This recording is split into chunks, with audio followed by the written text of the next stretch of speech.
Assalamualaikum warahmatullahi wabarakatuh. Kami dari kelompok 9 akan mempresentasikan hasil kerja kami, yaitu tentang penyusunan anggaran kas. Beberapa istilah anggaran kas. Anggaran kas disebut juga sebagai anggaran perusahaan kas, anggaran penggunaan sumber dan penggunaan kas, anggaran sumber dan belanja kas, dan anggaran masuk dan keluar kas. Pengertian anggaran kas.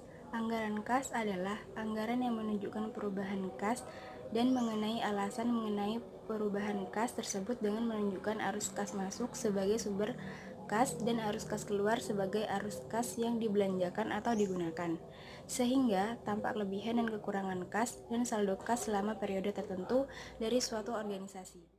Penyusunan anggaran kas merupakan cara yang efektif untuk merencanakan dan mengendalikan arus kas, memperkirakan keperluan kas, dan secara efektif menggunakan kas yang berlebihan atau surplus maupun kas yang kurang atau defisit. Pada saat surplus, kas dapat digunakan untuk membayar hutang dan diinvestasikan pada surat berharga jangka pendek untuk mendapatkan laba. Pada saat defisit, kas dapat segera diupayakan untuk menutupi, misalnya dengan cara meminjam, menambahkan modal pemilik, menjual aset yang menganggur, dan sebagainya. Tujuan penyusunan anggaran kas. Yang pertama, menentukan saldo posisi kas akhir setiap periode sebagai hasil dari operasi yang dijalankan. Yang kedua, mengetahui kelebihan, surplus atau kekurangan defisit kas pada waktunya.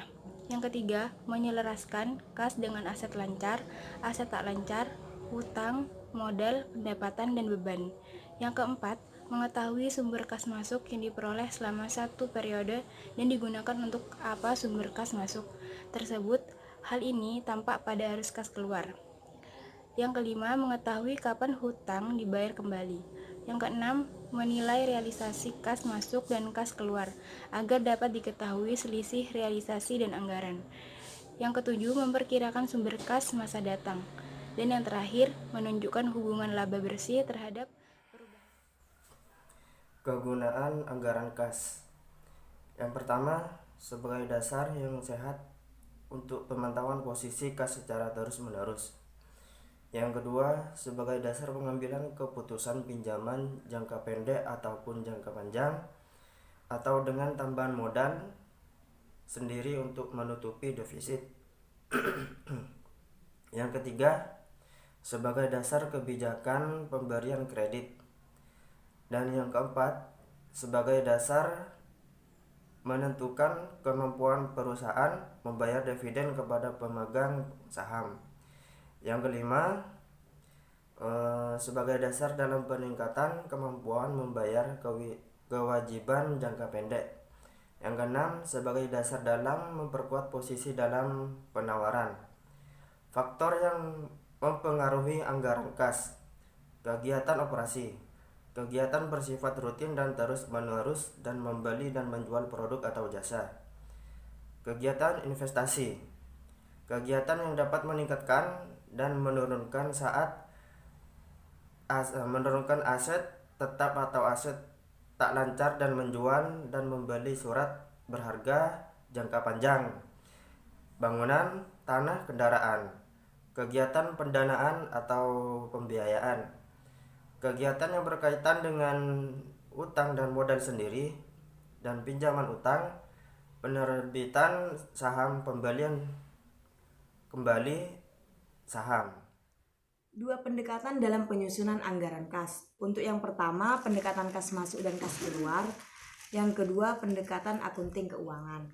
Untuk pendekatan kas masuk dan kas keluar, metode ini didasarkan pada analisis naik dan turunnya kas yang dianggarkan, yang mencerminkan semua arus kas masuk dan arus kas keluar dari anggaran jualan, anggaran biaya atau beban, dan anggaran tambahan produk modal.